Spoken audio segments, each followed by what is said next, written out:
Our profile is on the iPad. Hi, Robin. It's so nice to meet Hi, you. so nice to meet you I'm too. Emily Herbert with Salesforce. I just want to thank you again for taking the time to meet with me today. I know you've got a lot going on, especially with all your global responsibilities at Otis. No, no worries. Thank you for taking the time as well. Before we dive in, I would love to learn a little bit more about you personally. I saw you've helped Otis in some major product launches, such as the Gen 2, Gen 3, and the Gen 360 lines. hmm What part of these launches have felt the most rewarding to you personally? Definitely the global collaboration. Those launches touched every market. So seeing teams work together was the best part. Yeah, that makes sense. A cross-functional like teamwork is huge, and it sounds like you've really shaped that culture for your company.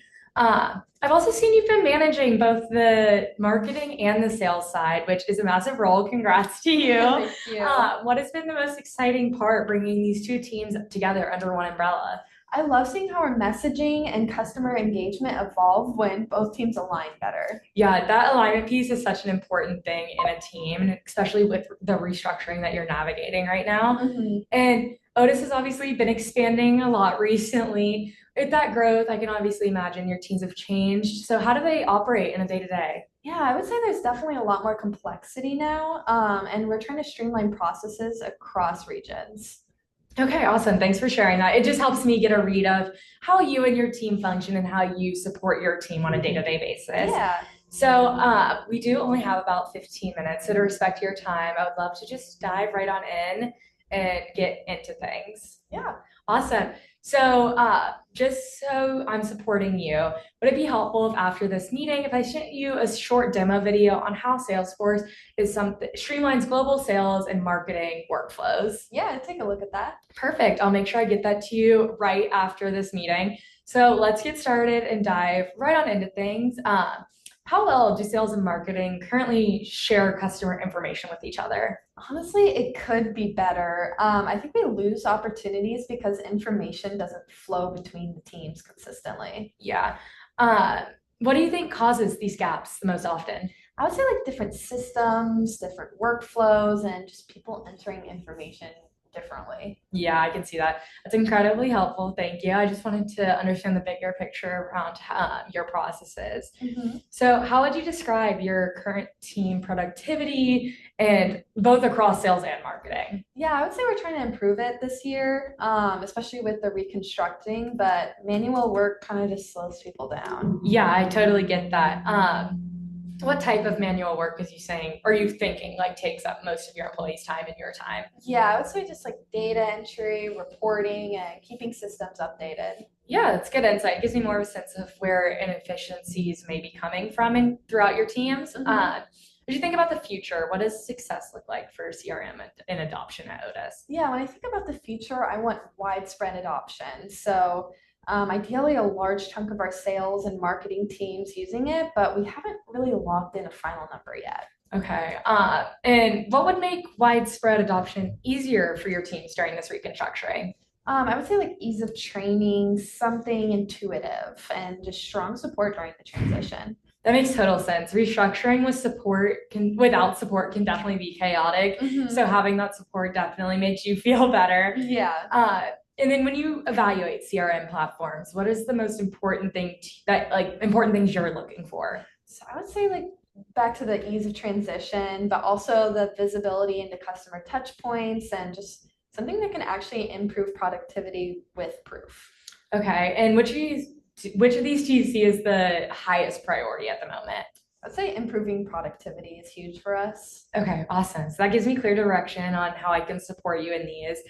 When you evaluate CRM investments, what's most important? Is it budget efficiency, long-term value, alignment, productivity, something else? Like what means most to you? Yeah, so actually, right now we have a surplus budget from a canceled project. So price isn't the biggest issue, but ROI definitely matters. Mhm. I need measurable results. So right now we're paying a flat 100,000 a year for HubSpot, and that covers up to 200 users. So when I compare options, I'm comparing everything back to that structure. Okay, good to know. And then what kind of results would justify directing to the surplus towards a CRM instead of another initiative? I would say better alignment and real productivity gains. Okay, and then What challenges has your team experienced with HubSpot so far? I would say like training gaps, limited customization, and just not enough visibility between teams. Okay, and then how do these issues impact your overall revenue, productivity, and customer experience? We move slower, we sometimes duplicate work, and I just think some deals slip through the cracks. Yeah, I get that. And then what would it mean for Otis if these gaps were eliminated in total? I think we'd work faster and just more strategically, and we just finally have a consistent customer journey. Yeah. So, Robin, based on everything you've shared, it sounds like you're looking for a CRM that's definitely an easy transition overall. That, especially during this restructuring, it brings sales and marketing together so nothing gets drops and falls between the cracks and you lose deals over. You also want the productivity gains while saving your top reps time, giving you a deeper reporting and full customer visibility.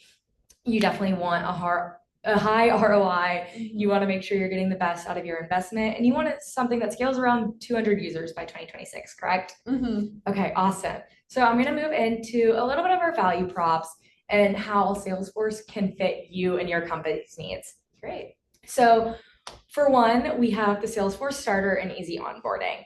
One place Salesforce really shines through is the simplicity of onboarding. You get a 30-day free trial, no credit card needed, and plus role-specific trailhead modules that lead every user step by step. This gives your teams, especially during restructuring, a friction-free transition. I know that's important because, like you said, you want that easy transition, that ease. You don't want to have to constantly be up everyone. So that definitely makes it easy. Yeah, that type of guided onboarding would definitely help. Great. So let me show you how Salesforce supports the next challenge you mentioned, which is having people having to do everything and not having time to do the other thing. So with Salesforce, we have the AI forecasting for productivity. So Salesforce AI forecasting delivers about a 34% higher forecast accuracy with a 29% higher win rate. So instead of manually inputting every spreadsheet and everything you've ever gotten from a customer, your teams get AI-powered predictions that eliminate the busy work so they have time to go focus on selling the product to the person. Yeah, that directly supports our productivity goals. Exactly. And Salesforce extends the AI from day-to-day operations. So next is the Einstein Copilot. This definitely goes along with the AI.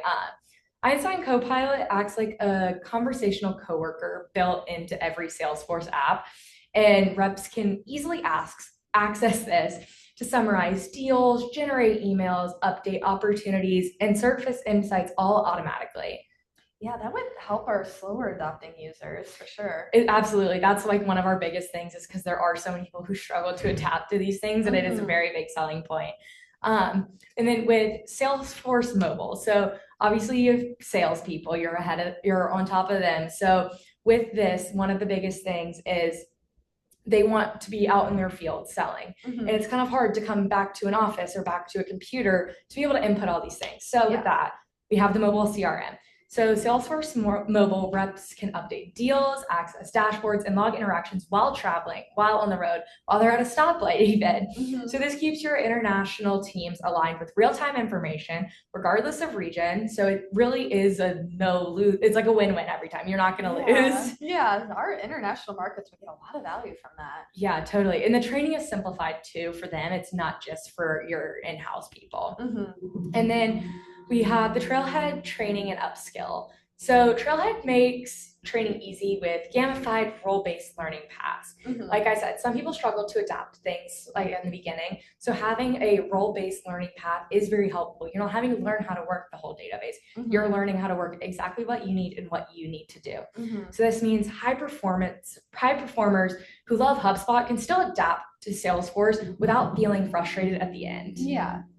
Well, that's important because training is a huge concern. I think so too. And I think one of the biggest things with like the training on top of that is we have the advanced reporting analytics. So the higher, more successful sales reps, they struggle with change because they're like, okay, I'm doing good. I'm doing everything I need to do. Yeah. So with advanced reporting, one of our biggest things is there's so many options to do everything. Mhm. You can do pipeline by stage, lead by conversation, closed won, lost reason analysis, and revenue by territory. So this Mhm. allows people to see other people in their company saying, oh, they're doing better than me. I'm going to work a little bit harder and do what I Yeah. need to do. Mhm. But this also gives Otis complete visibility in every touch point, every region, and every rep's performance, matching your goals of creating transparency during this restructuring. So it allows people to switch over easily, still continue, but it also kind of gives them that like little tap on the butt to be like, Mhm. oh, there's someone doing better than me. And it makes them want to go out work harder, which obviously reflects on you and does a very good thing. Right. Yeah, that level of detail is just exactly what we don't get today. Yeah, it's definitely a very big thing that a lot of people don't really think like they need, but it's very helpful. Yeah. And then we also have the customizable dashboards. I think this is one of my favorite parts personally, because Yeah. I hate having to go over here for one thing, over here with one thing. Right. And because it is fully customizable, you can choose your KPIs, as many fields as you want, filter by region, product, rep, and stage. Mhm. And because of this, people love it. They can have everything in one spot. All they have to Yeah. do is click one button and everything they need is right there. So you get real-time visibility in both sales and marketing, and it is exactly what you said is missing right now. Yeah, that's something HubSpot hasn't been able to get us. Yeah.